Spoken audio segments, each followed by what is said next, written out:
cabrón. Creo que lo pones en términos muy claros. Y ahí les va. Nada más mi cerecita al pastel. Jorge Ramos desde Estados Unidos. El hombre que está allá, pero está acá, con una mano acá. El hombre que escribe para el periódico Reforma. El que es tomado como fuente confiable por muchos, y con mucho respeto le digo a Jorge que de mi parte perdió toda la credibilidad cuando empezó a caminar la ruta de los migrantes y hacía un huevo en el desierto para demostrar qué tanto calor hacía, o cuando con un equipo de la patrulla fronteriza se aventaba a cruzar el río para demostrar el, la travesía del migrante, pero obviamente acompañado por tantos, puro circo. Ahí fue cuando empezó a perder Jorge Ramos, al menos credibilidad desde mi punto de vista, y terminó pues en los shows que ha hecho en la mañanera. Bueno, pues Jorge Ramos hace unas horas retuiteó el artículo del New York Times que le estoy diciendo, que señalan desde Estados Unidos que hay más muertos de los que reporta la autoridad federal. Y Jorge Ramos escribe, ahí le va, para que vea que vienen desde Estados Unidos, desde el extranjero, los golpes. Al final de cuentas, los contagiados, los muertos y los desempleados no se pueden ocultar en ninguna parte del mundo. No importa lo que voceros y presidentes, la realidad siempre se impone. Ay, Dios mío.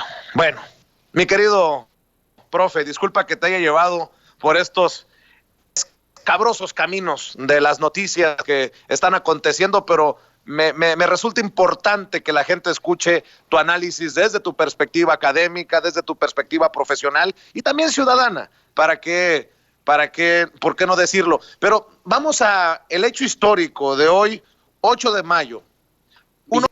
Dime. Si me permites, quisiera agregar algo a lo de Jorge Ramos antes de pasar al 8 de mayo, y es que habíamos hablado de que cuando en la acción comunicativa, cuando los interlocutores no se ponían de acuerdo porque gritaban tan alto que hay posiciones incompatibles, entramos a la situación retórica del habla.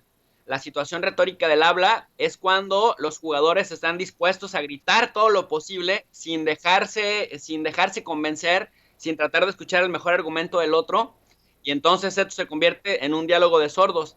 A mí me parece que el plan en el que están los diversos medios de comunicación tradicionales, como el Reforma, incluso extranjeros que se meten digamos, a México, como es Univisión, en este caso representado por Jorge Ramos, que juega de los dos lados en el Reforma y en Univisión, y Televisa, y el Universal, y Milenio, y Excelsior, el Sol de México, y todos estos que ya sabemos, es justamente esto, están dispuestos a gritar y a vociferar tanto como sea posible sin escuchar el mejor argumento, y me parece que eso los lleva a la situación retórica del habla, y la situación retórica del habla tiene un gran riesgo para quienes la promueven, y que es que pierden legitimidad porque al no escuchar el mejor argumento terminan errando en el diagnóstico.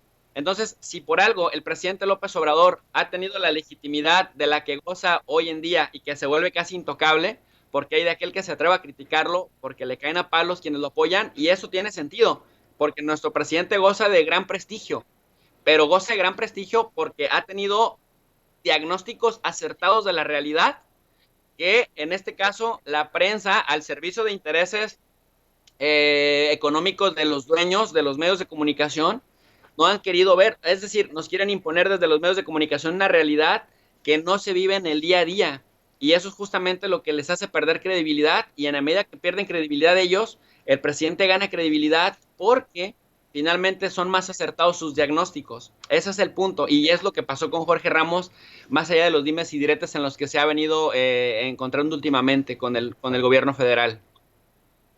Así es, mi querido Jesús.